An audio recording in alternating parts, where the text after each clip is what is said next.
ہیں۔ انسان مارا جائے، یہ کیسا ناشکرا ہے۔ اسے اللہ نے کس چیز سے بنایا؟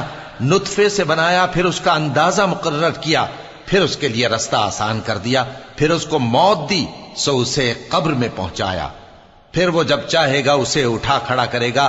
کچھ شک نہیں کہ اللہ نے اسے جو حکم دیا اس نے اس پر عمل نہ کیا۔ تو انسان کو چاہیے کہ اپنے کھانے کی طرف نظر کرے۔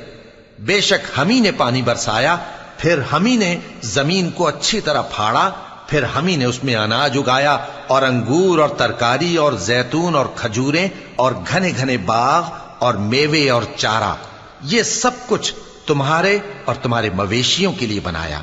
تو جب کانوں کو پھاڑنے والی آواز آئے گی، اس دن آدمی اپنے بھائی سے دور بھاگے گا، اور اپنی ماں اور اپنے باپ سے اور اپنی بیوی اور اپنے بیٹوں سے بھی۔